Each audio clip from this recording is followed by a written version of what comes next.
Жақсы, онда қайырлы кеш, құрметті оқушылар. Бүгінгі бейнебаянда біз сіздерменен есептер шығарамыз ерітінділер тақырыбына. Жақсы, онда бастайық, балалар. Так, бірінші балалар, қараңыздар, 180 грамм суда дейді, 20 грамм қант ерітілінді, алынған ерітіндідегі жаңағы қанттың массалық үлесі қандай дейді. Енді ол есепті шығару үшін ең алдыменен білесіздер, өткенбіз алдында формуланы. Омега тең болады масса еріген зат бөлінген масса ерітінді. Енді осы формулаға салатын болсақ, бізде еріген затымыздың массасы 20 грамм, ал общий ерітіндіміз 180 плюс 20 тең болады 200 болады. Сол кезде бізде 20 бөлінген 200 тең 10%. Дұрыс жауап А болады. Келесі есепті көрсететін болсам, массасы 250 грамм 20%-дық калий нитрат ерітіндісінде қанша грамм тұз және қанша грамм су бар дейді. Енді ол есепті шығару үшін ең алдымен 250 граммның 20% ғана калий нитрат болып тұр. Яғни 250 ол бізде 100%, ал 20%-ымыз X болады. Сонда X тең болады бізде 50 грамм шығады екен. Яғни 50 грамм бізде еріген зат, сонда масса су тең 250 азайтылған 50 тең 200 грамм болады. Дұрыс жауабы В болады. Түсінікті, иә? Ары қарай кеттік. Массасы 400 грамм 15%-дық натрий сульфат ерітіндісіндегі тұздың массасы дейді. Ол есеп шығару үшін тоже ұқсайды алдыңғы есепке. Просто масса таза деп шығарсақ болады. Масса таза тең болады 400 көбейтілген 0,15 тең болады 60 грамм. Дұрыс жауабы С болады. Так, дальше кеттік. 225%-ға ерітіндіде дейді 50 грамм еріген зат бар дейді. Осы ерітіндінің жалпы массасы қандай дейді. Мына жерде балалар жалпы масса деген ол бізде 100% сұрап тұр. Өйткені жалпы масса деген общий ерітіндінің массасы. Яғни бізде 25%-іміз 50 грамм болса, общий ерітіндіміз бізде әрине 100% болады. Сол кезде ол X болады. X тең болады бізде 200 грамм болады. Дұрыс жауабы С болады. Жалпы түсініп келе жатсыздар ма? Сұрақ жоқ па? Жоқ. Дальше кеттік ары қарай. 8%-дық ерітінді алу үшін 16 грамм тұзды қанша грамм суда еріту қажет дейді. Әрине ол үшін 8%-дық деген сөз, яғни бізде 16 граммға тең деген сөз. Сонда 8% бізде 16 грамм болады. Ал суымыз бізде әрине қанша пайыз болады? 92% болады. Себебі су 100%-ден алып тастаған кезде 92% болады. Сонда X грамм су болады. Ары қарай суды табу үшін 92-ні көбейтеміз 16-ға, бөлеміз 8-ге. Калькулятормен шығарып жүрейін. Енді есепті кейбіреулердің үйде шығарған шығарсыңдар, кейбір оқушылар енді. 92 көбейтілген 16 бөлінген 8 тең болады. Қанша болады? 92, ойбай, қазір. 92 көбейтілген 16 бөлу 8. 184 грамм екен. Келесі есеп. Енді балалар, мына есептер өзінше бір сәл қиындау, себебі құрамына тығыздық деген параметр еніп жатыр. Енді бұл есеп шығару үшін не істейміз? Мынандай формула бар, білесіздер, жаңағы масса тең болады ρ көбейтілген В деген. Осы формуласы таныс қой. Алдында өттік, иә? Енді ары қарай таза массаны табу үшін сразу омегасына көбейтіп жүреміз. Сол кезде бізде масса таза заттық шығады, балалар. Сол кезде бізде ромыз қанша? 1/2, көлеміміз 100, ал процентіміз 0,15. Сол кезде 120 көбейтілген 0,15 тең болады 18 грамм болады екен. Яғни 18 грамм бізде еріген зат. Ал енді общий ерітіндіміз мына жерде 120 грамм болады. Ол 20 грамм ол общий ерітінді. тығыздығымен жаңағы көлемін көбейткен кезде. Ары қарай сонда массасы табатын болсақ, тең 120 азайтылған 18 тең болады 102 грамм болады. Дұрыс жауап болады сонда В нұсқасы. Сенсор болып тұр. Түсіндік, е? Жақсы. Все. Келесі есепті көрейік. Так, сұрақ жоқ па осы есептер бойынша? Жоқ. Дауыс естіліп тұр ма, анық? Түсінікті ма? Жақсы. Иә, бәрі. Дальше кеттік. Келесі есеп. 136 грамм дейді, иә?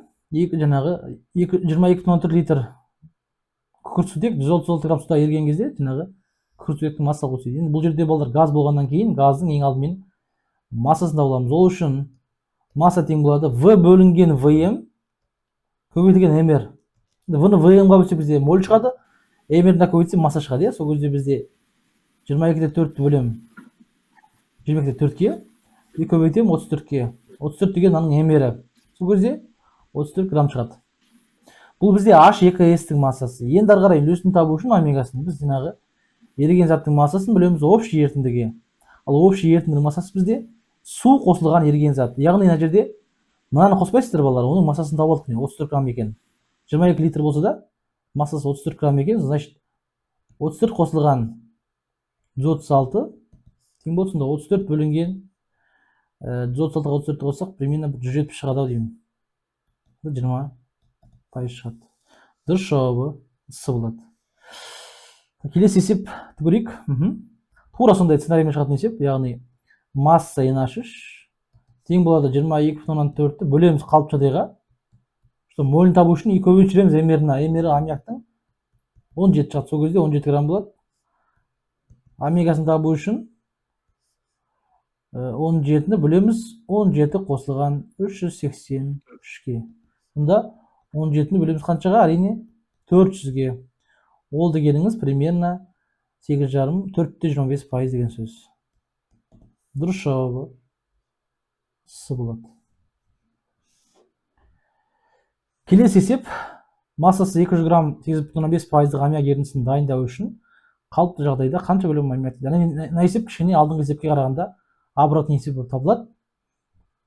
Біз аммиактың таза массасын таба аламыз. Ол үшін масса NH3 тең болады 200 көбейтілген 0,085 немесе 8,5-ға көбейтіп 100-ге бөліп жүреміз. Сол кезде 0,085 көбейтілген 200 тең 17 шығады.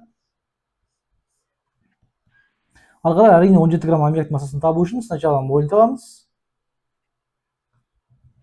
Немесе көлем тең болады 17 бөлінген 17. Молін таптық, ары қарай көбейтем қалыпты жағдайға молін. Сол кезде бізде 22,4 литр шығады. Дұрыс жауабы Д болады екен. Келесі есеп 11,2 литр хлорсутек суда ерітіліп, массасы 157,33 грамм ерітінді алынды дейді. Алынған ерітіндегі тұз қышқылының омегасы дейді. Әрине бұл есепті балдар тоже газ болғаннан кейін массасын тауып аламыз. Сонда масса H-хлор табу үшін тең 11,2-ні бөлеміз қалыпты жағдайға и сразу көбейтеміз 36,5-ке. Сонда мына жерде моль шықты. МР-на көбейтсек бізде масса шығады. Сол кезде бізде примерно шығады екен 36,5-ті көбейтем 0,5-ке. 18,25 грамм шығады. Ары қарай енді омегасын табу үшін 18,25-ті бөлеміз 157-де 157-33 грамм ерітінді дейді ғой, значит 157-33-ке бөлесеңіз балдар. Бұл жерде балдар, бұл масса су емес, айтып қоям, бұл масса ерітінді. Если су болса, онда осы массаны қосушы едік. Түсіндіге, сонда бөлеу жаңағы 157-де 33 екен. Тең болады 11,6% екен, 11,59%. В общем, 11,6%. Дұрыс жауап болады екен бізде В нұсқасы. Түсінікті ма? Так. Балалар, сонымен біз екі типті бітірдік. Сұрақ жоқ қой, иә? Сонда үшінші типті бастайық. Енді балалар, үшінші тип кішкене оқушылар қиналатын тип болып табылады. Өзіндік қиындықтары бар. Жақсы, онда кеттік. Біріншісі 300 грамм 60%-ық сілті ерітіндісінен 20%-ық ерітінді алушы дейді. Мына жерде балалар, мақсат бізде қандай? 60%-дан 20%-ға түсіру. яғни разбавление болу, су қосу. Енді бұл жердегі мақсаттың суретін салсам, примерно былай ғой. 300 грамм 60% деген, значит тең болады ішінде 180 грамм бар. Осыған бір какой-то бір не қосам, x грамм су қосам, сол кезде бізде общий ерітіндіміз әрине 300 плюс x болады. Дұрыс па? Қараңыздар, мынау таза ерітіндінің массасы, мынау жаңағы ішіндегі су қосқандағысы. Сонда бізде мысалы үшін сіз 100 грамм су қоссаңыз 400 грамм болады. 200 грамм қоссаңыз 500 грамм болады. Судың массасын қазір анықтаймыз.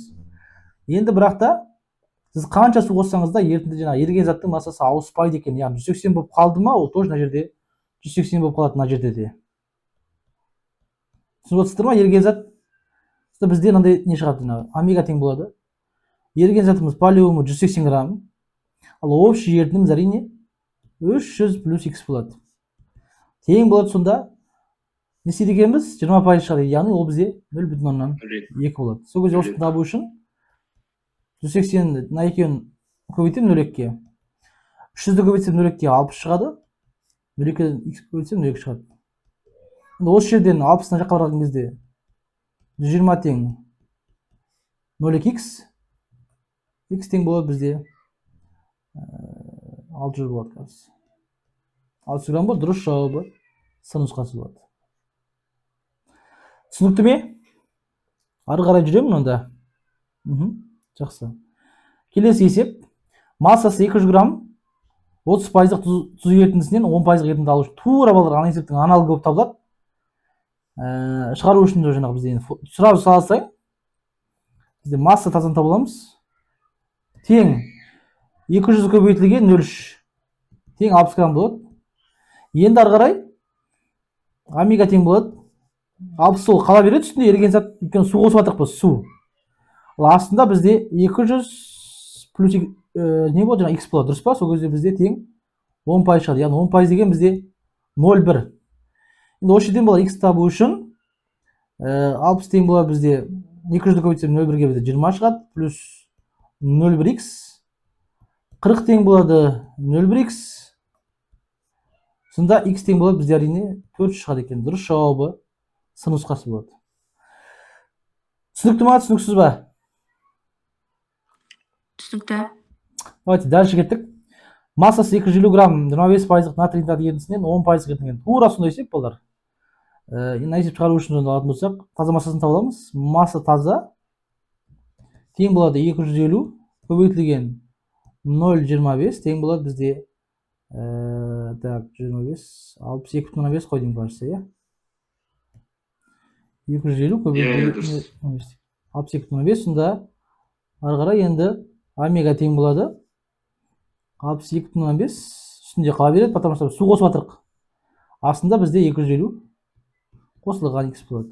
Тең болады 0,1 шығады, потому что бізде 10%. Енді осы жерден алатын болсақ 62,5 тең болады 250-ді көбейтсем 25 плюс 0,1x. Осыдан мына жаққа барған кезде бізде 62,25 алсам 37,5 болады. Тең болады 0,1x. X тең болады әрине 375 грамм шығады. Бірақ та су болғандықтан судың жаңағы балалар масса тең болады көлем болып табылады. Су үшін отырсыздар ма? Судың тығыздығы потому что бірге тең.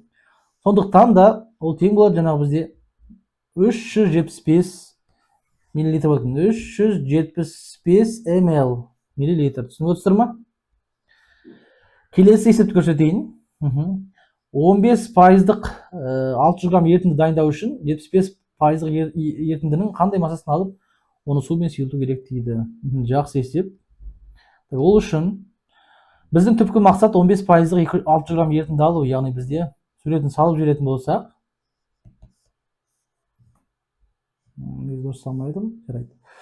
ол үшін 600 грамм ерітінді алу, оның ішінде 15%, ол тең болды әрине қанша грамм? 600-дің 90 грамм болады.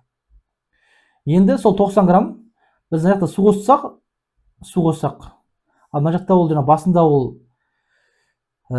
x болса, балалар, x болса, біз білмейміз, бірақ та мынаны білу керек балалар. Сіз қанша су қоссаңыз да еріген заттың массасы ауыспайды. яғни 90 грамм болып қалса, значит ол басында да 90 грамм болған. Бірақ бір ерекшелігі, сол 90 граммыңыз бастапқы ерітіндіде бізде 75% құраған, потом 15%-ға айналған, сұйылған. Сонда қарапайым пропорция шығады. 90 грамм тең болады 75%, ал общий ерітіндіміз ол кезде бізде болды 100%. Тең болады жаңағы бізде неше болады екен? 90 бөлінген 0,75 тең болады 120 грамм екен. Дұрыс жауап болады бізде А нұсқасы. Келесі есеп, массасы 200 грамм 10%-лық тұз ерітіндісіне тағы 50 грамм қосылды дейді. Мына есептің енді несі алатын болсақ мынандай. Оқушылар осыдан көп шатасып жатады. Көрсетіп жүрейін. Қараңыздар. Бізде осы басында 200 грамм ерітінді бар мына жерде. 10%-лық. Яғни ол деген 20 грамм бар ішінде таза зат. Енді осыған дейді балалар, плюс дейді жаңағы 50 грамм тұз, 50 грамм тұз. Сұрақ мынандай, соңғы ерітіндінің массасы қандай болады бізде? 50 грамм қоссақ. Әрине 250 грамм болады. Ал еріген зат қанша болады? 70. 20-ға 50 қосылып, әрине 20 плюс 50 болады. Тең 70 грамм болады. Сол кезде алатын болсақ, омега тең болады бізде 70 бөлінген 250. 70 бөлінген 250. Тең болады 28% ғой. 28%. Дұрыс жауабы С болады. Так, жақсы. Қатысып отырсыздар ма өзі? Біраз адам отыр екен бізде, 10 адам. Жақсы. Мұғалім. Давайте кеттік. Жақсы, әйтеуір сөйлеп отырыңыздар, потому что ең соңында. Жалғыз өзім қақап жүрмейін айдан жерде. Жақсы, онда кеттік. Массасы 220 грамм 20%-лық калий хлорид ерітіндісіне тағы да 30 грамм қосылды. Мына есеп болады. Сценарий тура алдыңғы есепке ұқсайды. Яғни масса тазаны табу керек, жарайды. Біз ыдысын салмай қойып, ыдыссыз шығара беруге болады. 220 көбейтілген 0,2 тең болады бізде 44 грамм болады. Омега тең болады бізде 44 болады балалар. Сонда тұз қоссақ балалар, бізге үстіне де астына да қосылады екен. 44 плюс 30 болады. Еще 220 плюс 30 болады. Идея түсінікті ғой, тұз қоссақ астына да үстіне де қосады. Сол кезде бізде 74 бөлінген 250 болады. Сонда қанша болады екен? 29-да 29-да 6. Вот, тамаша. Дұрыс жауап болады екен, бұл нұсқасы. Келесі есеп, массасы 400 грамм 15%-ға ерітіндіде 80 грамм суды буландырды, қалған ерітінді пайызға дейді. Әрине бұл жерде 80 грамм бала су буланса, ол примерно былай, мына жерде 400 грамм бар. 15% бар. Ол тең болады 60 грамм болады. Шыққан кезде бізде әрине минус 100 грамм су болса, онда бізде общий ерітіндіміз әрине 80 грамм екен ғой, 80 грамм екен ғой. 80 грамм су болса, онда бізде 320 грамм болады. Бірақ та еріген заттың массасы ауыспайды, ол 60 грамм болып қала береді, потому что тұз ұшпайды ғой. Сонда тең болады бізде 60 бөлінген 320. Ол тең болады 18-де 75% екен. Дұрыс жауабы В нұсқасы болады. Тура сондай есеп, сценарийінің суретін салмай ақ қояйын, жазсайық. Мына тең болады железина 25 грамм. Омега тең болады бізде 25 бөлінген 25 бөлі 200. Иә, 250 азайтылған 50 тең болады. 25 200-ге бөлсек 12,5% болады екен. 12-де 5%. Жақсы, келесі есеп. Массасы 160 грамм 20%-лық калий гидроксиді ерітіндісінен 40%-лық ерітінді алу үшін неше грамм дейді. Мына есеп, наоборот, балдарға алдыңғы есепке қарама-қарсы есеп. Яғни сіз алдыңғы есепті түсінсеңіз, осы есепті шығара аласыз. Бұл жерде алатын болсақ жаңағы бізде мынадай нәрсе 160 грамм. Оның ішінде 20% зат бар. Ол тең болады бізде 32 грамм болады. Енді осыған дейді, қандай тұз қоссаңыз дейді, сіз аласыз дейді жаңағы қанша пайыздық дейді, 40%-лық ерітінді. Енді бір ерекшелігі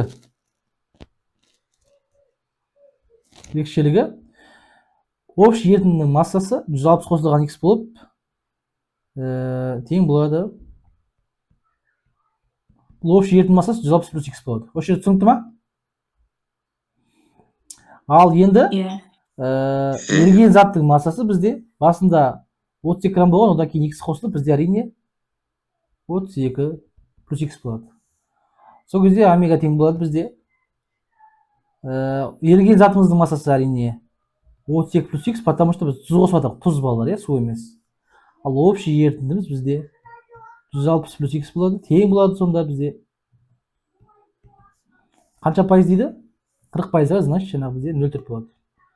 Енді осы теңдеуден балалар x табатын болсақ, үстін өзін жазып саламын, 32 плюс x деп. 32 плюс x. Астын көбейтеміз, 160 көбейтсек 0,4-ке. Примерно шығады 60 грамм плюс 0,4x.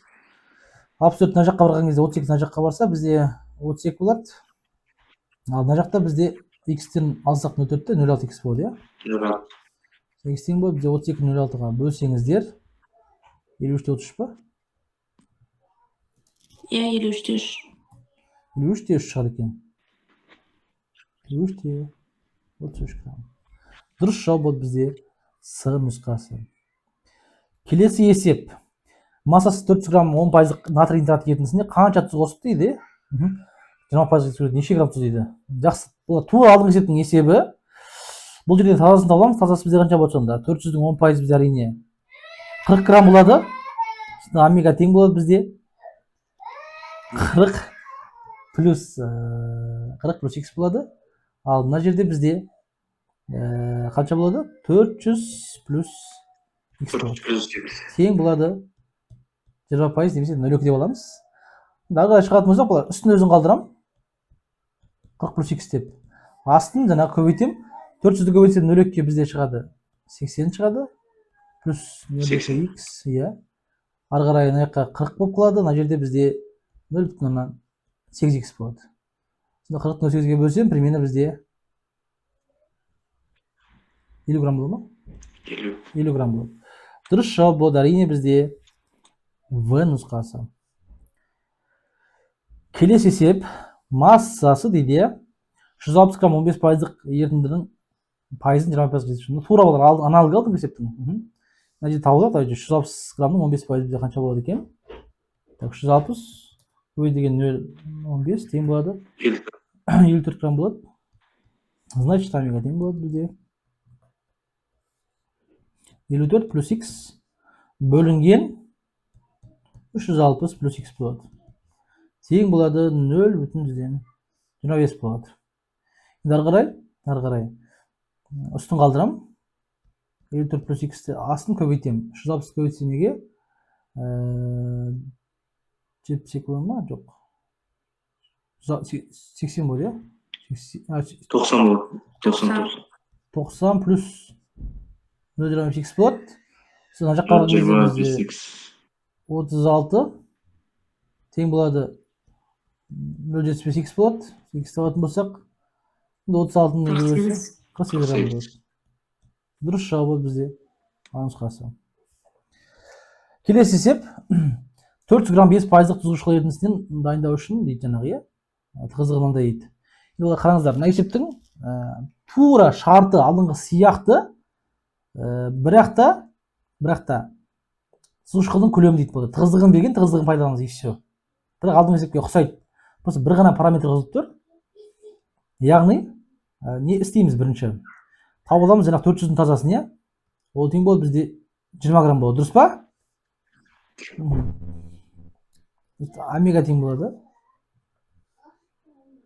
20 плюс x болады. Астында 400 плюс x болады. Тең болады.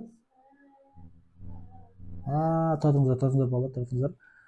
Мына есеп таза емес, тұзғышқылдың ерітіндісі екен ғой.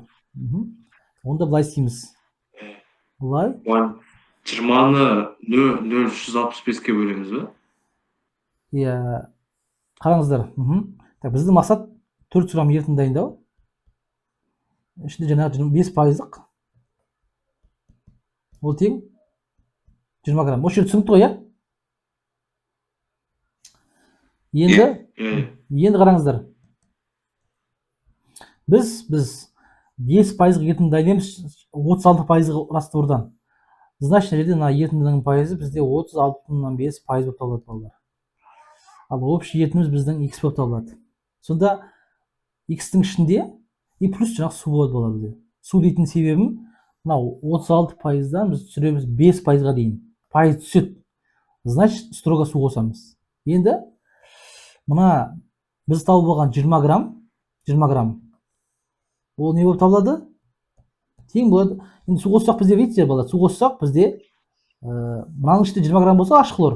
Мынаның ішінде де 20 грамм болып табылады. 20 грамм бізде дұрыс айтасыз, жаңағы 36,5% болып табылады. Ал общий ерітінді бізде 100% болып табылады. Алдыңғы есеп сияқты. Сонда x тең болады 20 бөлінген 54-те 795. 54-те, дұрыс айтасың, 54-те 795 грамм болып табылады.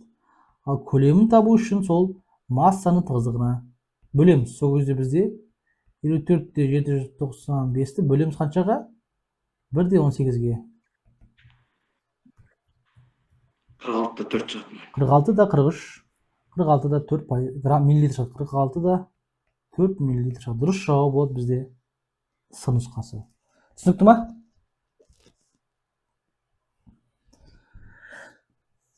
Жақсы, онда ары қарай жүре берейік. Шаршаған жоқсыңдар ғой, нормально ғой, иә? Нормально. Жақсы. 15%-дық ерітінді алу үшін 200 грамм 10%-ға ерітіндіге қанша грамм 40% беріледі. Мына жерде болар алатын болсақ, кішкене ерітіндінің жаңағы есебін алатын болсақ, мына есеп сіздерде болған, тура осының аналогы тұр сіздердің жұмыс дәптерлеріңізде. Мынау тура сондай есеп. Мына жерде получается біз аламыз. Тағы діс салып қояйын. Үшінші діс аламыз. Енді 15%-ға ерітіндіге, значит, соңғы ерітіндінің бізде пайызы 15% болады.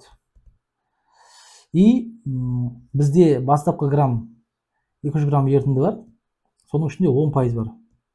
10% деген бізде 20 грамм болып табылады, ішінде тазасы. И осыған біз қосамыз какой-то бір жаңағы x-ті, который не екінші раствор 40%-ға ерітінді. Ал соның ішінде таза еріген заты бізде болады екен әрине 0,4x. Сонда қараңыздар, мынау қосатын нәрсе, ал ішіндегі конкретно 0,4x еріген заты. Өйткені ол 40%-ға ерітінді. И сонда бізде общий ерітіндіміз 200 плюс x болады мынау. Соңғы жағында. Ал еріген затымыздың массасы 20 плюс 0,4x болады. Түсініп отырсыздар ма? 20 плюс 0,4x болады. Сонда мынау еріген заттың массалары қосындысы, мынау ерітіндінің массаларының қосындысы. Енді қарапайым формулаға саламыз. Еріген заттарымыз бізде 20 плюс 0,4x болады. Ал ерітіндіміз бізде 200 плюс x болады. И осының ішінен жаңағы біз тең болады, сонда соңғы ерітіндіміздің пайызы 15%-ға алу үшін, яғни 0,5 болу керек. Осы теңдеуді шығару үшін үстін өзін қалдырамын. 20 плюс 0,4x деп. Ал астын көбейтем 0,15-ке. 200-ді көбейтсем 0,15-ке бізде 30 шығады. Плюс 0,15x. Ары қарай енді 20 мына жаққа барған кезде 10 болады. 0,4-тен 0,15 алсам 0,25 болады. Сонда x тең болады бізде 0,25-ке бөлсем 40 грамм. Дұрыс жауабы Д болады. Суретін салдым енді барынша, түсінікті ма? Сұрақ жоқ па, бар ма? Жоқ, иә? Жоқ. Онда келесі есепке көшем. 150 грамм 20% ғана 250 грамм 40% ерітінді араластырды, жаңа ерітінді массасы. Мына жерде балалар айтып енді бұл есеп оп-оңай болып табылады. Просто біз каждый ерітіндінің ішіндегі тазасын табыламыз. Яғни масса тазаны тапсақ, бірінші ерітіндідегі тең болады 150 көбейтілген 0,2 тең болады бізде 30 грамм болып табылады. Ал екіншісінде масса таза тең болады 250 көбейтілген 0,4 тең болады бізде 100 грамм болып табылады. Омегасын табатын болсақ, еріген заттардың массаларының қосындысы бізде 30 плюс 100 тең болады 130 грамм болады. Ал ерітінділердің массалары әрине 150 плюс 250 400 болып табылады, иә? Сонда біздің 130 бөлінген 400 тең болады 32-де 5% екен. Так. Келесі есеп 100 грамм 10% ерітіндіге 400 грамм 15% ерітінді қосса алынған ерітіндінің шығарсақ сразу давайте формула салмай-ақ. Получается бізде 100 көбейтілген 0,1 плюс 400 көбейтілген 0,5 бөлінген 100 плюс 400 тең болады. Сол кезде бізде 10 қосылған 60 70 болады, иә? 70 бөлінген 500 14% болып табылады. Дұрыс жауабы Д болады. Түсінікті ғой, иә? Вот келесі есеп. Енді келесі есептің балалар өз қиындығы бар. Себебі бұл жерде бізде не тұр, иә? Тығыздық тұр. Жақсы. Так, енді ең алдымен балалар тығыздығын таппастан бұрын біз жаңағы бірінші ерітіндінің массасында боламыз, потому что бізде есепте массамен шығады барлық формула, иә? Массасында болатын болсақ, масса ерітінді тең болады. Ро көбейтілген В мен шығарсақ, бізде 100 көбейтілген 1,05 тең болады, 105 грамм болады. Енді соның ішінде тазасы 10% болғандықтан бізде масса таза тең 105 көбейтілген 0,1 тең болады 10,5 грамм. Бірінші ерітіндінің ішіндегі балалар не ғой? Мынау ерітіндісі, мынау таза заты. Осы жерде түсінікті ма? Енді екінші ерітіндімен шығарамыз. Тоже солайынан масса ерітінді тең болады 200 көбейтілген 1,22 тең болады 244 грамм.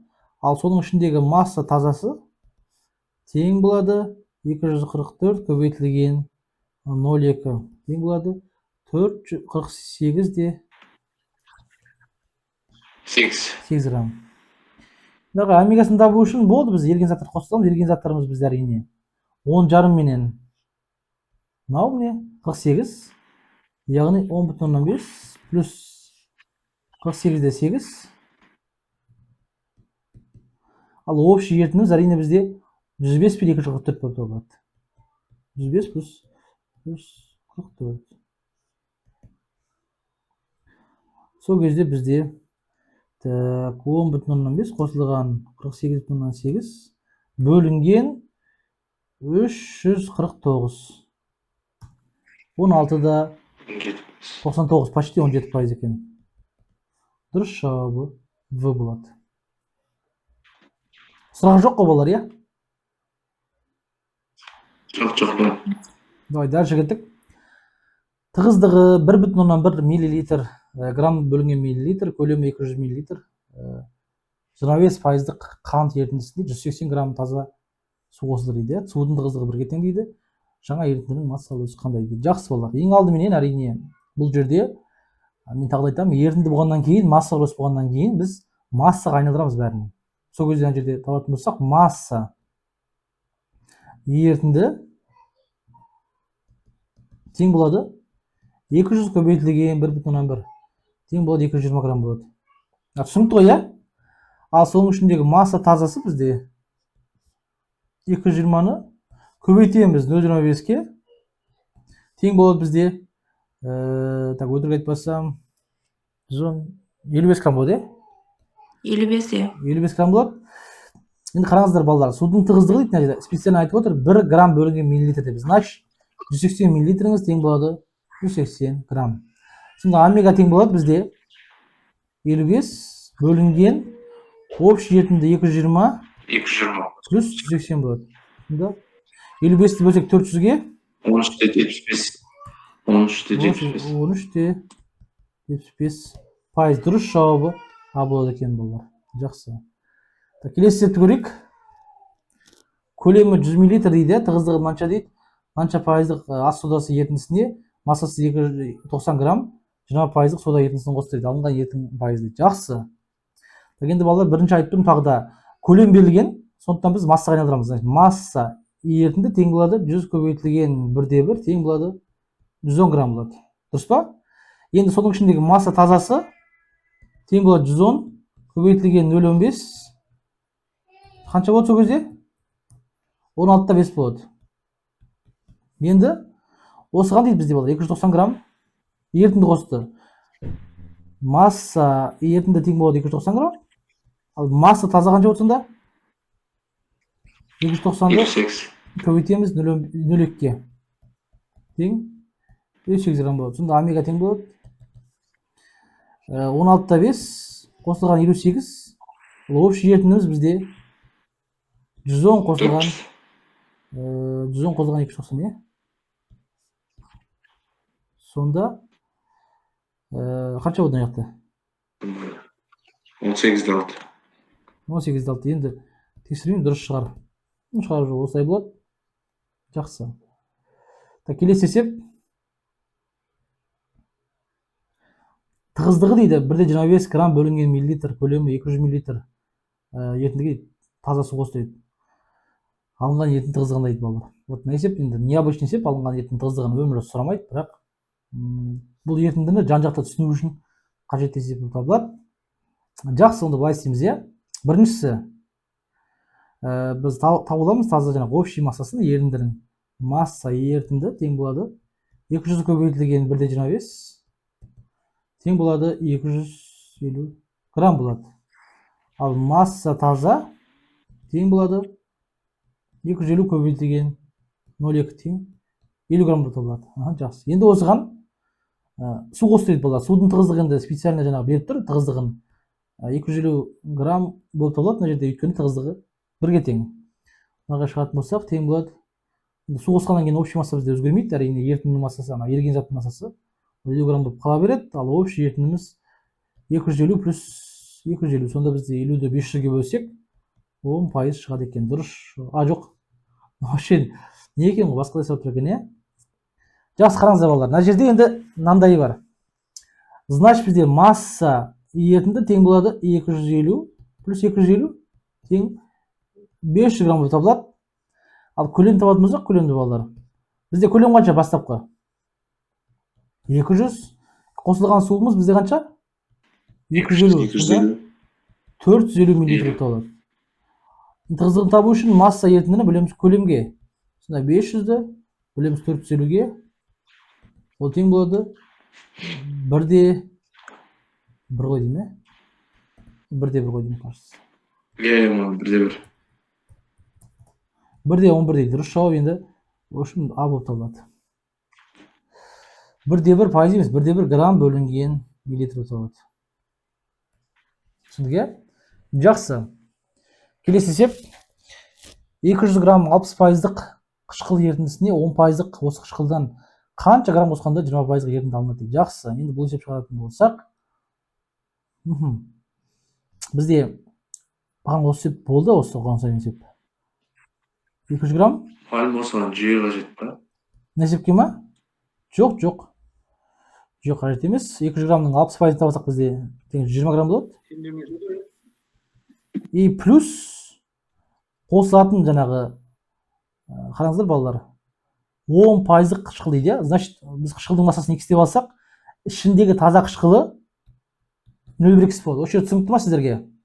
Мына қышқылы 100%-ық, мына ішіндегі тазасы 0,1x болады. Тең болады бізде неше пайыздық дейді? 20%-ық ерітінді алынады дейді. Бірақ та дейді жаңағы бізде не дейді? Общий ерітінді массасы жаңағы бізде қанша болады әрине? 200 плюс x болады. Осы жерде түсінікті ма? Сол кезде қараңыздар. Қараңыздар. Тең болады бізде. Яғни еріген затымыздың массасы, бізде қайсы заттар еріген заттар? Әрине 20 мен 0,1x, е? 20 плюс 0,1x ол бізде еріген заттарымыз. Ал общий ерітіндіміз бізде 200 плюс x екен. Тең болады 20%-ық ерітіндігі, значит бізде 0,2 шығады. Достар, теңдеуін шығаратын болсақ, 20 плюс 0,1x-тің өзі қала береді. Астын көбейтеміз, сол кезде бізде 40 плюс 0,2x болады. Ары қарай сонда 80 тең болады 0,1x, x тең болады 800 грамм болып табылады. Дұрыс жауабы С болады. Так, түсінікті ма, түсініксіз ба? Түсінікті. Дальше Түсінікті кеттік. маған түсінікті. Дальше кеттік. 7%-дық HNO3 пен 10%-дық HNO3-ты қандай көлемді қатынасты арастырғанда 30%-дық HNO3 алдына тиді? Жақсы. Енді балалар тыңдаңыздар, бұл жерде айтатын идея жаңағы бізде можно сначала табуға массалық қатынастарын. Массалық қатынастарын табу деген, значит, былай не? Жүйемен шығаруға болады мынаны. Егер жүйемен де шығаруға болады, жүйесі де шығаруға болады. Енді сіздер көрсетті жүйемен. Бұл примерно былай. Қараңыздар. Мынау бізде x болып табылатын болса, мынау бізде жаңағы 0,7x болады. Осы жерде түсінікті ма? Массасы x болса, бірінші ерітіндінің ішіндегі еріген затымыз 0,7x болады. Массасы болар x деген. Ұғылыстыр ма? Ал мынау бізде жаңағы y болса, оның ішіндегі таза затымыз жаңағы бізде қанша болады екен? 0,1 y болады. Осы жерде түсінікті ма? Иә. Енді мынандар, осының ішінде x плюс y болады, общий ерітіндінің массасы. Ал енді еріген заттардың массасының қосындысы бізде қанша болды? 0,7x плюс 0,1 y болып табылады. Осы жерде түсінікті ма? Жақсы. Так, мына 0,7x, мына 0,1x, 0,1 керек. Массалардың қосындысы. Енді мынандай жүйе шығады балалар, қараңыздар. 0,7x қосылған 0,1 бөлінген x плюс y тең болады 0,3 шығады. 0,3 деп айтатын себебім балалар 30% деп табылады, 30%. Түсінікті ма? Енді қараңыздар, ары қарай осыдан астын көбейтеміз. Сонда 0,7x қосылған 0,1 тең болады 0,3 x қосылған 0,3 болады. Дағы шығарсақ бізде 0,4x тең болады 0,2 y болады. Енді осыдан x соотношение y тең болады бізде 0,2, мына жақтан 0,4 болады. Осы жерде түсінікті ма? Не үшін олай болғаны? Мына 0,4 не? Мына 0,2 былай көбейтсек. Өйткені x-тен 0,4 қой жерде көбейтсек. Дұрыс па? Тең болады 0,2 болады. Қысқартсақ болады мынаңыздар. Бізде қанша болады сонда? 1/2 болады. Осы жерде түсінікті ма? Енді ары қарай қараңыздар. Бізде тығыздығы қанша дейді? Қараңыздар, бұл бізде массалық қатынас тағылайды. Массалық қатынас бұл көлемдік емес. Көлемдік қатынас деген осының әрқайсының тығыздығын білеміз. Сол кезде бізде бір бөлінген тығыздығы қанша бізде? 1/42. И дальше ол бөлінеді қаншаға? 2 бөлінген 1,055-ке. 1,055-ке. Осы жерде түсінікті ма? Массалардың тығыздықтарына бөліп көлемге айналдырдым. Мына жерде масса болған, мына жерге шейін. Қазір уже массасын тығыздығына бөліп көлемге айналдырдым. Мына көлем 1, мына көлем 2. Енді осыны удачно қысқартамын. Сонда бізде 1 бөлінген 1/42 десем, тең болады 0,74 шығады үстінде. Ал жақта бізде 2 бөлінген 1,055 тең болады 1,89 шығады. 1,8957. Енді осыны бала бүтін санға айналдыру үшін біз не істейміз? Ең кішісін білеміз. Ең кішісі қайсысы? Мынау ма, әлде мынау ма? Әрине 0,74, иә?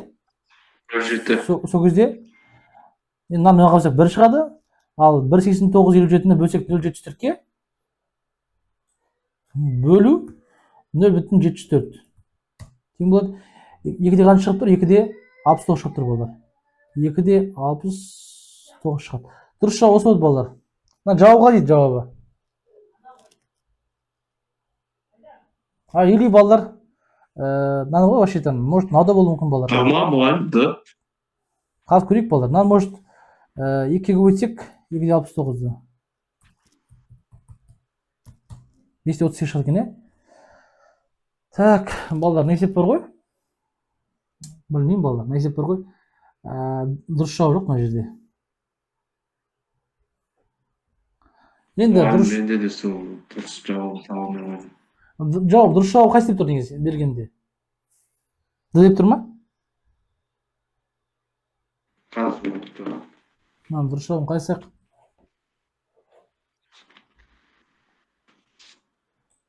Так. Қайсы? 31 сеп па? А деп тұр. А деп тұр ма? 31 А деп тұр. Так, онда 1-де 42, иә? Ой, мана 2-де 7 ғой. 2-де 7 ол 3-ке жақын. Сол үшін жоқтап алған кезде 3 болады ғой. Жоқ, олай қылып болмайды балалар. Ол 2-де 7 деген 2-де 69 менен бар ғой. 3-тің арасы үлкен. Почти ол. Так.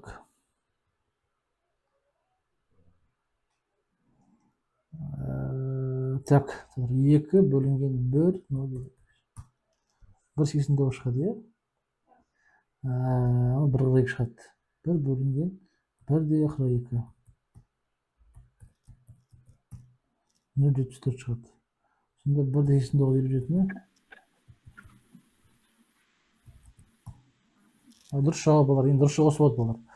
В общем, соотношение 1-де 2-де 7 шығады болар. Мен келіспеймін. Жарайды, дұрыс жауап ғой балалар. Негізі оны бір жақын болшы еді негізі. Жарайды енді. 2-де жақын ғой негізі.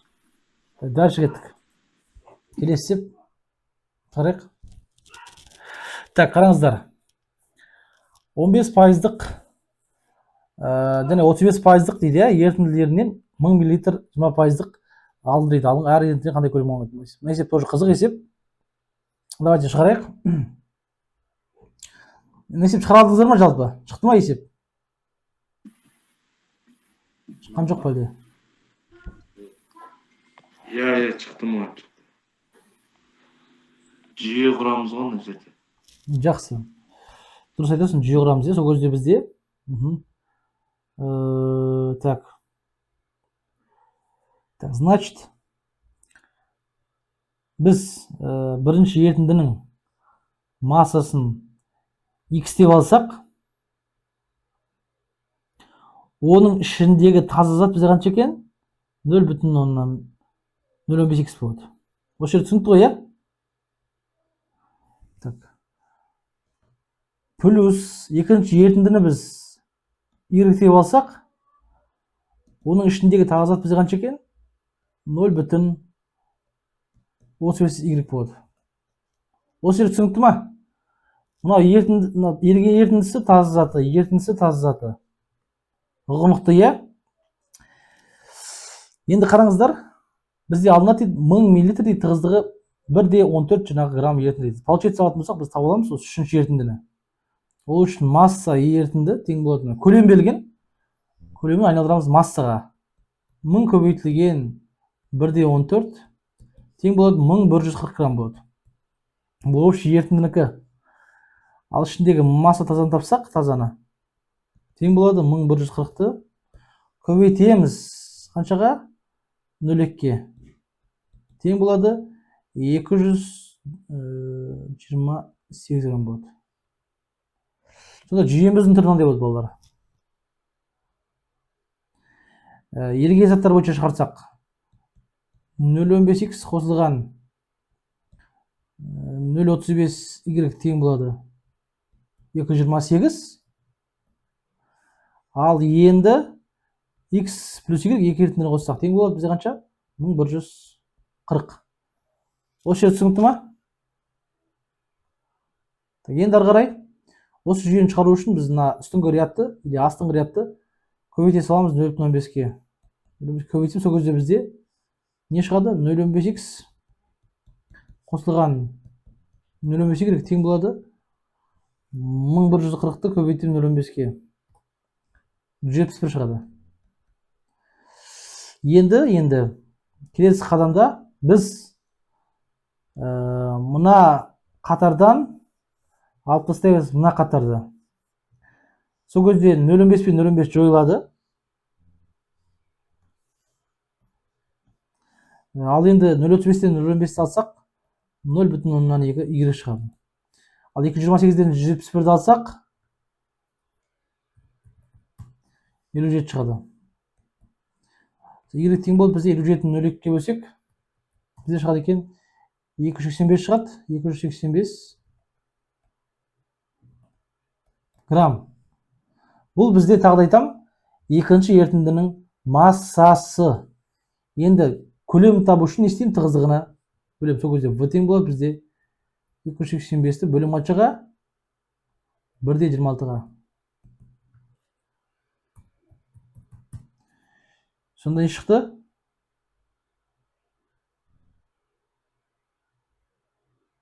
Қанша шықты? 226 шықты ма не? Миллилитр шықты. Дұрыс жауабы С ма? Y па мұғалім? Y, иә. Иә мұғалім, 226 шықты. 226-та 2 шықты. Дұрыс, иә, сол бұл дұрыс жауабы. Дұрыс жауап жоқ мына жерде. Онда Y тең 226 болса, 226 болса, екіншісінде жаңағы екінші ерітінді қанша болды бізде, значит? Біреу 285 болса, 285 азайтылған 1140 855 бөлім 1,08-ге 790 шығады. Дұрыс жауап С-ға келеді екен, С-ға келеді, бірақ кішкене С қателеу болып тұр, иә? Сонда үшін дұрыс жауап С болады сонда. Мына жауап қайсы? С дей ма? Иә, С деп тұр. Так, сәл қате кетті, есептеп берейін.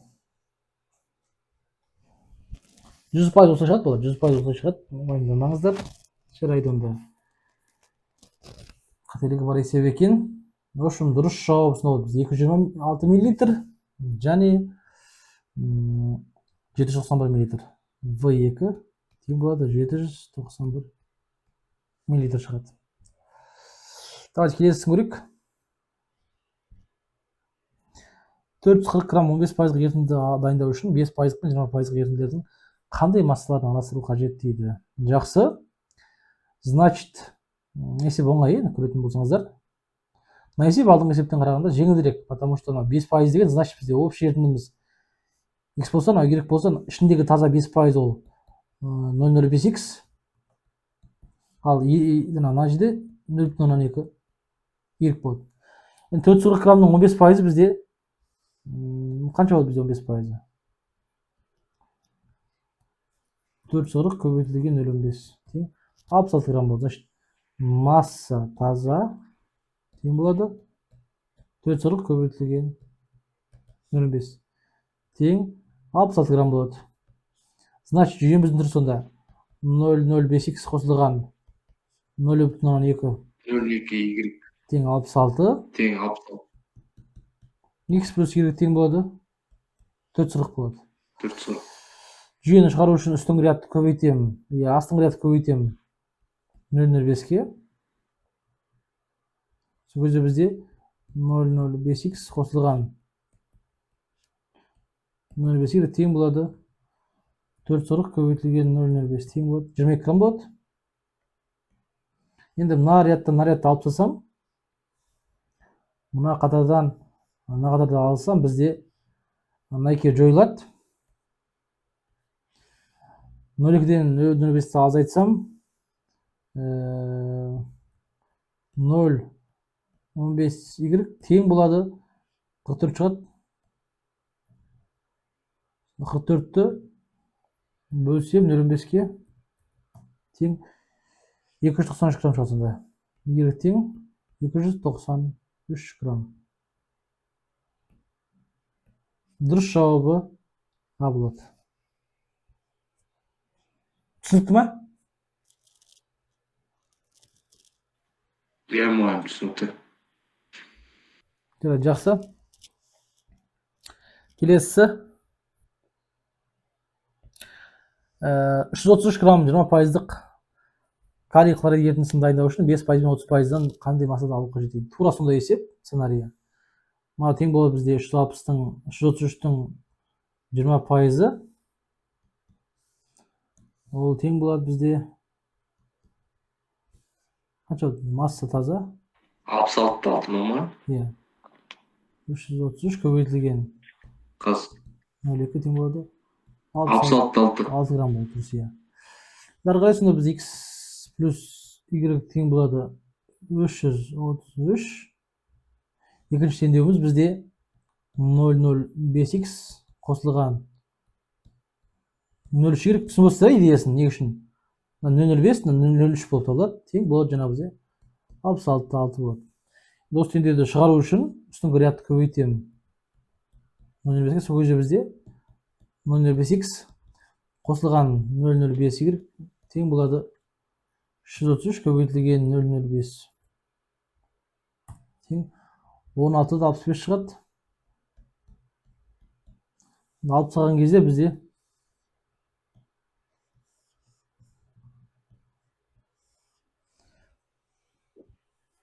0,25 y тең болады 66 азайтылған 16-65 тең 49-95 грамм болады. 49-95 грамм. Y табу үшін 49-95 граммды бөлім 0,25-ге почти 199,8 грамм болады. 199,8 грамм. Дұрыс жауап болады бізде Д нұсқасы болады екен бұл, иә?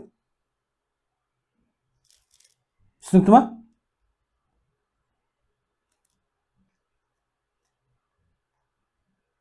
Түсінікті ойлаймын. Потому что ары қарай жаңағы екінші массаны табу үшін аламыз 333-ті. Тең 133 болады. Дұрыс жауабы Д болады. Келесі есеп.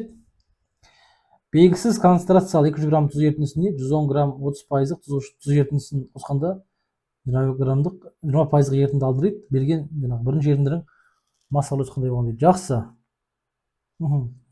Значит, концентрация белгісіз 200 грамм ерітінді болса, ішіндегі таза зат біз білмейміз. Бірақ 20% ерітінді алынды дейді.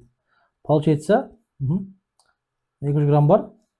И плюс жаңа бізде біз оған қостық 110 грамм 30% тең болады бізде 110-ның 30% бізде 33 грамм болады ма? 33 грамм болады, иә?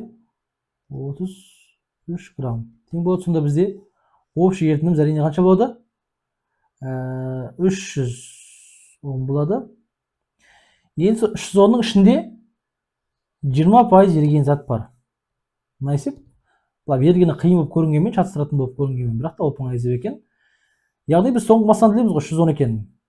Соның ішіндегі тазасын тауып аламыз. Масса тең болады 310 көбейтілген 0,2 да кажется 62 грамм болады, иә? Вот. Енді ары қарай 62 грамм болса, общий, мынаның ішінде 33 болса, массаны табу үшін не істейміз? 62-ден азайтамыз 33-ті. Сол кезде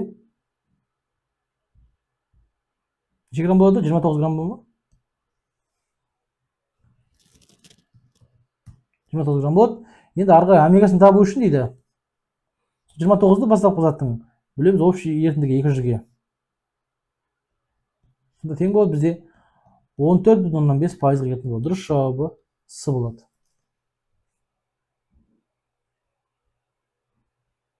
Түсінікті ма? Что-то сендер шашақ қалмай қойды ма? Что-то жете ғана қалыпсыңдар ғой. Иә, түсінікті. Жарайды. Что-то азайып барасыңдар ғой. Былай істейік, 40-қа шейін отырайын. Жарайды, мына екі типті бітірейін, бесінші типті ертең шығарамыз, хорошо? Что сендер бүгін шаршадыңдар ғой деймін. Жақсы, давайте соңғы есеп қараңыздар. Ертең кіресіз бе, кешке қарай? Крем, уақыт тауып жатсам, аха, крем. Жақсы, уайымдамаңыздар, крем. Сіздер енді осы мен шығарғанға записьті салып жіберемін ютубқа. Соң кейін ссылкасын жіберемін. Соған қарап отырып, қалғанын шығарыңыздар. Көріңіздер енді қайталап. Өйткені есептері аумайды ғой бір-бірінен. Негізі аумайды Ағай, ау. сабақты бар ғой, осындай уақытқа қойыңызшы ертең. 10-ға ма? Осындай уақытта бағана олай, сағат 9-ға. Жарайды, көремін, аха. Негізі не ғой? Вообще, ұқсас есептердің пайдасы бар ма екен? Иә, Жаттауға лучше, енді, қайтап шығарғанға, иә? Жарайды, онда сол ұқсас есептерді есептерге келген кезде мен каждый раз солай қайталап отырамын, ұқсас аналог есептерді. Чтобы сіздер жаттап алу үшін. Жақсы, давайте кеттік онда. 420 грамм 10% сілді ерітіндісін дайындау үшін 40 грамм 40% ерітіндіге қандай су қосу керек дейді. Получается, бізде соңғы ерітіндінің массасы бар. Яғни бізде алатын болсақ, былай бір-біріне қосамыз. Сол кезде бізде соңғы ерітіндінің ішінде жаңағы 420 грамм бар. И оның ішінде 10% бар. Ол 10% деген, значит, 42 грамм болады. Енді біз білеміз, что жаңағы су қоса дейді, су. Су қоссақ, значит, еріген заттың массасы ауыспады. Мына соңғысында 42 грамм болса, ол басында да ол 42 грамм болды деген сөз. Енді ол 42 граммыз, бірақ басында 40% ерітінді болған кезде 42 граммыз бізде 40%-ға тең болады. Ол общий ерітіндіміз бізде 100%-ға тең болады. Сонда бізде 105. қанша болады? 105 болады. 105 болады ма? 105. 105 болады. Иә. Болды, значит, 105 грамм болады басында. Дұрыс. И енді 105 грамм болса, сонда бізде масса су жаңағы тең 420 азайтылған 105 315 грамм. Бірақ су болғандықтан 315 миллилитр болады. Дұрыс жауабы А болып қала береді. Келесі есеп, соңғы есеп 37 дейді. 1000 килограмм 10% калий хлор ерітіндісін дайындау үшін 25% калий хлор ерітіндісінен қанша көлем және қандай су алу керек дейді. Жақсы, тура жаңағы есепке ұқсайды, бірақ та тығыздық қана қосылған. Значит, тағы да алатын болсақ, жаңағы бізде су қосқандықтан бастапқы масса мен соңғы массадағы жаңағы еріген заттың массасы ауыспайды. Значит, мынау 1050 болса, оның ішінде 10% болса, ол тең болады 105 болады. Мынаның ішінде де 105 грамм болады еріген затымыз. Сол 105 граммымыз бізде тең болады бізде 25%-ға, ал общий ерітіндіміз бізде 100% болады. Сол кезде ерітінді 420 грамм болады. 420 грамм. Енді көлемін табу үшін не істейміз? Ерітіндінің ол массасы. Бірақ көлемін табу үшін біз жаңағы 420-ны бөлеміз тығыздығына 1/18-ге. Сол кезде 355-те 93 почти 356 миллилитр. 356 миллилитр болады. Ал енді судың массасын табу үшін біз баларына 356-ны пайдаламаймыз. 420-ны алып тастаймыз мына 1050-ден.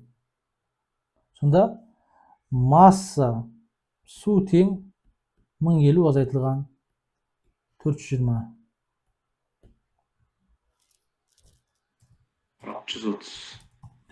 630 болады сонда. 630 грамм су тең болады 630 миллилитр. Себебі бұл су балар, тығыздығы 1-ге тең. Дұрыс жауабы А болады. Жақсы, сонда балалар, назар қойып тыңдағаныңызға рахмет. Сау болыңыздар.